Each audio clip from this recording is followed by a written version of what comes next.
Ada 850 vape disita di Singapura selama 5 hari.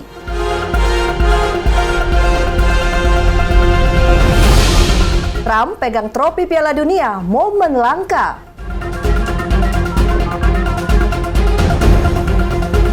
Koleksi rambut di Museum Avanos, Turki. Halo, apa kabar pemirsa? Anda menyaksikan program Mata Dunia, program yang memberikan informasi dari berbagai belahan dunia. Bersama saya, Restu Landan.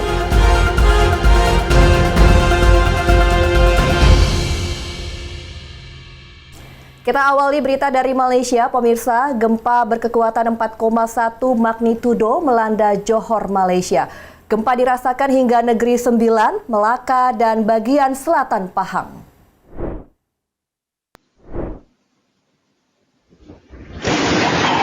Gempa bumi berkekuatan ringan mengguncang negara bagian Johor, Malaysia.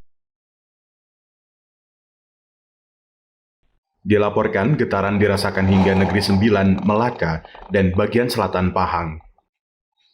Departemen Meteorologi Malaysia atau Met Malaysia menyatakan pusat gempa berada 5 km di barat Segamat pada kedalaman 10 km.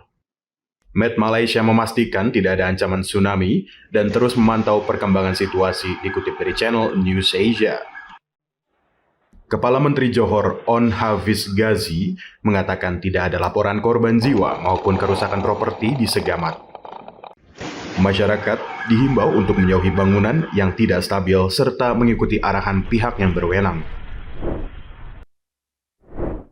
Lebih dari 850 vape disita di perbatasan Singapura selama 5 hari dari Senin 18 Agustus hingga Jumat 22 Agustus 2025. Singapura melakukan pemeriksaan ketat di perbatasan melalui udara, darat, dan laut guna mencegah dan mendeteksi upaya penyelundupan vape. Singapura semakin gencar meningkatkan pencegahan upaya penyelundupan vape ke Singapura dengan pemeriksaan ketat di perbatasan jalur darat, laut, dan udara. Lebih dari 850 vape disita petugas otoritas imigrasi dan pos pemeriksaan selama 5 hari pemeriksaan dari Senin 18 Agustus hingga Jumat 22 Agustus 2025. Ada 184 kasus vape terdeteksi selama periode tersebut. Peningkatan keamanan sebagai upaya otoritas Singapura memberantas vaping. Dikutip dari channel News Asia, Singapura memperketat penegakan hukum dan menganggap vaping sebagai masalah narkoba. Penjual vape mengandung zat yang berbahaya akan dihukum lebih berat. Mereka yang tertangkap membeli, menggunakan, dan memiliki vape dikenai denda $2.000 Singapura atau sekitar 25 juta rupiah. Suasana mencekam di kamp pengungsian Deir al-Balah ketika serangan udara dilancarkan militer Israel. Hal tersebut memicu kepanikan warga Gaza. Suasana mencekam di kamp pengungsian Deir al-Balah ketika serangan udara dilancarkan militer Israel akhir pekan lalu. Puluhan pengungsi berlari sekencang-kencangnya. Mereka berusaha menyelamatkan diri dari hantaman bom dan juga puing berterbangan. Kamp tersebut menampung warga yang terusir akibat konflik di Gaza. Terlihat jelas bagaimana serangan tersebut membalikkan keadaan. Situasi darurat di Deir al-Balah semakin memprihatinkan. Kelompok pengungsi terjebak di tengah pertempuran. Sebuah jet tempur Hornet milik Angkatan Udara Kerajaan Malaysia mengalami kecelakaan saat menjalani latihan di Bandara Sultan Ahmad Shah Kuantan. Insiden tersebut tidak menimbulkan korban jiwa.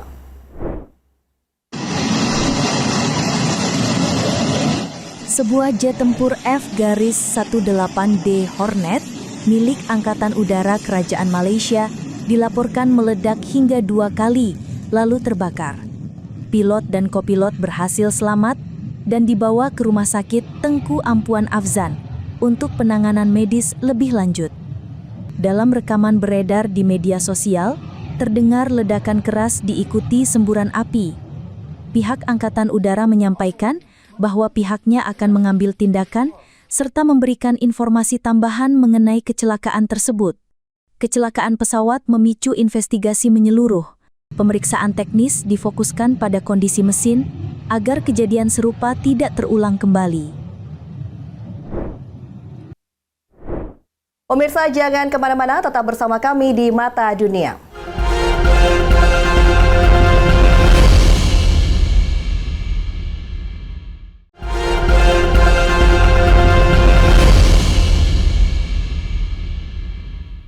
Terima kasih Anda masih bersama kami di Mata Dunia. Pemirsa, Presiden Amerika Serikat Donald Trump memegang trofi Piala Dunia dalam pertemuan di Gedung Putih pada Sabtu 23 Agustus 2025. Presiden FIFA Gianni Infantino memberikan kesempatan langka kepada Trump. Brought as well this, which is the winner's trophy. It is the trophy that the winner of the FIFA World Cup wins. Presiden Amerika Serikat Donald Trump memegang trofi Piala Dunia. Ini menjadi momen langka. Trofi ini biasanya hanya boleh dipegang kepala negara, pejabat FIFA, dan para pemain yang menjuarai turnamen. Presiden FIFA Gianni Infantino memberikan kesempatan langka kepada Trump dalam pertemuan di Gedung Putih. Sebagai bentuk kehormatan, Infantino memberikan tiket simbolis kepada Trump baris 1, kursi 1 untuk pertandingan final Piala Dunia. Dijadwalkan pada 19 Juli 2026 di Stadion MetLife, New Jersey. Piala Dunia FIFA 2026 akan menjadi edisi pertama turnamen melibatkan 48 tim, meningkat dari 32 tim sebelumnya. Ajang akbar ini akan digelar di 3 negara sekaligus, Amerika Serikat, Kanada, dan Meksiko. Total, ada 104 pertandingan yang akan dimainkan di 16 kota tuan rumah. Ada mobil terbakar di Texas, Amerika Serikat. Wakil serif dan sejumlah saksi mata berusaha menyelamatkan korban terjepit di dalam mobil yang terbakar. Beginilah suasana kebakaran melanda sebuah mobil di jalan tol di Texas, Amerika Serikat. Dikutip dari Fox News, Senin 25 Agustus 2025. Terlihat seseorang berusaha memadamkan kobaran api. Asap mengepul, api terus menyala. Terlihat serpihan kendaraan di jalan. Dilaporkan wakil sheriff dan para saksi mata menyelamatkan seseorang yang terjepit di dalam mobil yang terbakar. Mereka menggunakan 3 alat pemadam api untuk menjinakkan si jago merah. Danau Kaindi tersembunyi di pegunungan Tian Shan, Kazakhstan. Danau ini menyuguhkan pemandangan menarik dengan air yang jernih berwarna biru kehijauan dan dikelilingi pohon cemara berdiri tegak di permukaan air Danau Kaindi. Dan seperti apa keindahan hutan bawah air Danau Kaindi? Ini dia liputannya. Danau Kaindi tersembunyi di pegunungan Tian Shan, Kazakhstan menjadi fenomena langka. Dulunya berawal dari gempa hebat pada tahun 1911, hal tersebut memicu longsor besar menutup sebuah jurang. Membendung aliran air kemudian membentuk sebuah danau. Pohon-pohon cemara tertimbun ikut terbenam.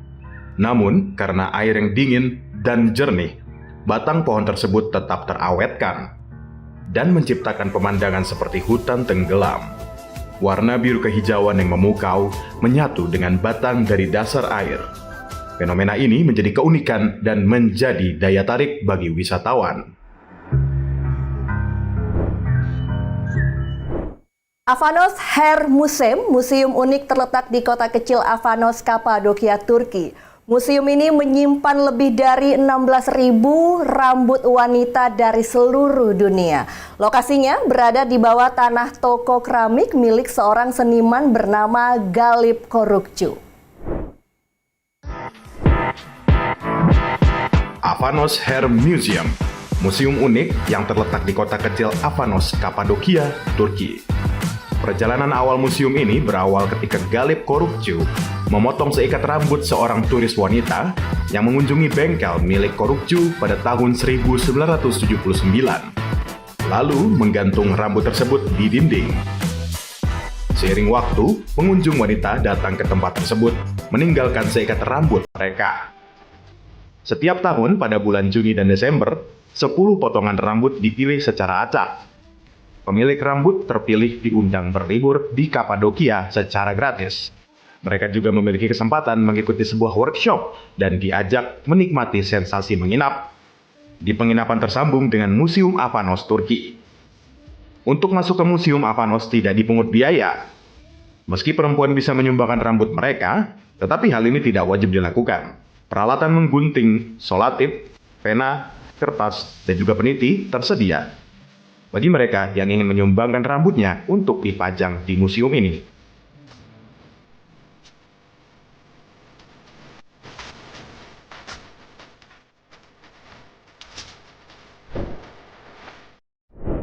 Pemirsa, tetaplah bersama kami, jangan kemana-mana, Mata Dunia segera kembali.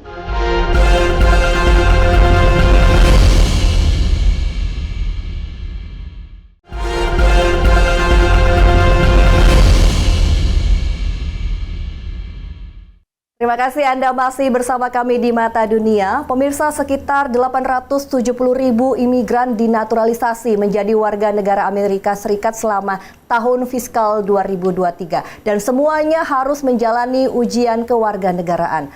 Bila ujian yang sama diberikan pada warga negara Amerika Serikat kelahiran Amerika Serikat, maka sebagian besar takkan lulus. Perkembangan ini mencemaskan pengajar dan politisi. Selengkapnya dilaporkan tim VOA dari Washington DC.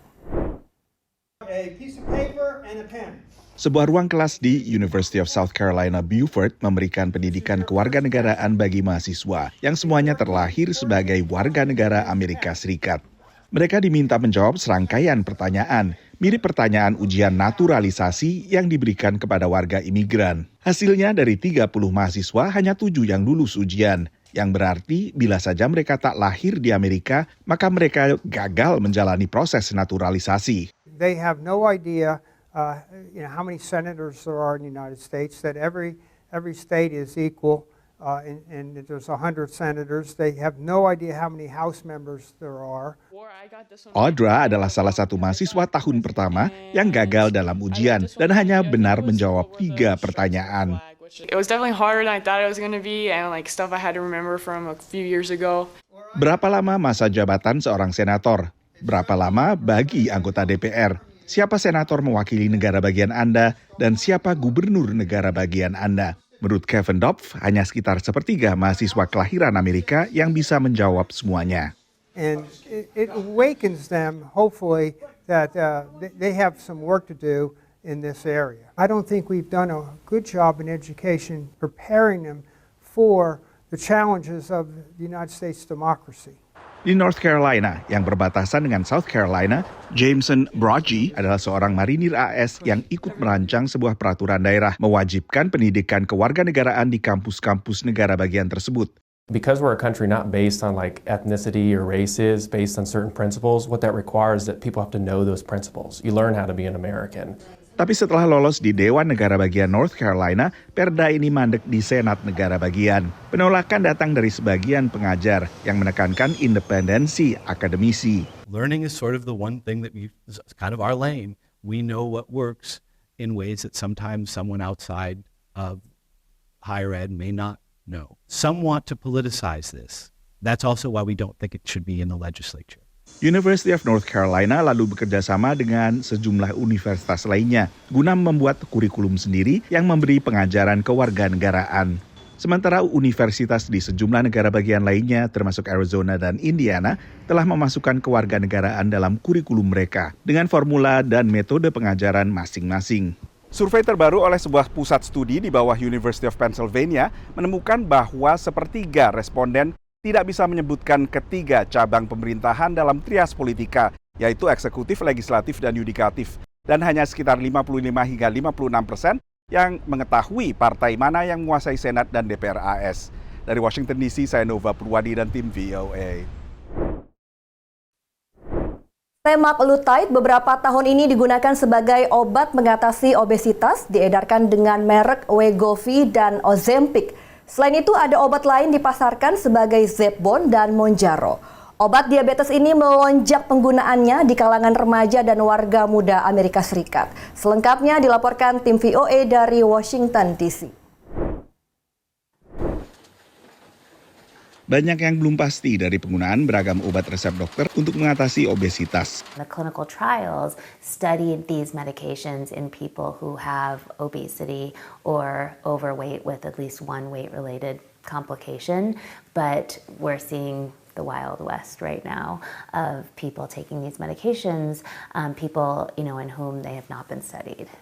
Lebih dari 3 juta resep dokter untuk obat-obat terbaru ini dikeluarkan setiap bulannya di Amerika. Menurut data terkini dari perusahaan teknologi kesehatan IQVIA, satu perkembangan di luar ekspektasi adalah lonjakan penggunaan obat-obat ini di antara warga muda dan remaja. Little has been known about the use of GLP-1 receptor agonist medications like Wegovy or Ozempic in younger patients. And what we found was that there was a 594% increase in the GLP-1RA medication dispensing between 2020 and 2023 among adolescents and young adults in the U.S. Menurut pantauan IQVIA, selama 2023, obat seperti ini digunakan oleh 162.000 lebih pasien usia 18 hingga 25 tahun dan hampir 31.000 pasien usia 12 hingga 17 tahun. When it all started, I was 17 years old and my primary care doctor had recommended that I go to Dr. Jack for weight management because I was struggling with my weight for a while. Berat badan remaja asal Chattanooga, negara bagian Tennessee ini berkurang hampir 50 kg dalam 9 bulan. I feel like if I hadn't started Wegovy, it would have the weight issue would have continued and increased because I was pre-diabetic before I started it and it was an actual physical health risk for me. And now I'm not, and my health has overall improved dramatically. Menurut data Pusat Pengendalian Penyakit AS CDC, sekitar 20% anak dan remaja AS mengalami obesitas, sehingga perkembangan ini menjanjikan, meski juga perlu penelitian lebih lanjut. The trials that led to the approval of the medication, particularly in the adolescents, the kids were followed for a year, but I think we still have to understand what the real world use and impact is on long-term weight trajectories. Pada awal 2023, sebuah organisasi dokter anak Amerika, yaitu American Academy for Pediatrics, merekomendasikan penggunaan obat-obatan anti-obesitas terbaru untuk mengatasi obesitas pada anak bila sang pasien anak tidak bisa menurunkan berat badan dengan cara-cara konvensional. Ini dilakukan tak lama setelah akhir 2022, regulator memberi lampu hijau bagi penggunaan semaglutide untuk pasien anak di atas usia 12 tahun. Dari Washington DC, saya Nova Purwadi dan tim VOA. Pemirsa, demikian Mata Dunia kali ini. Saya Restu Landari beserta kru yang bertugas pamit undur diri. Sampai jumpa.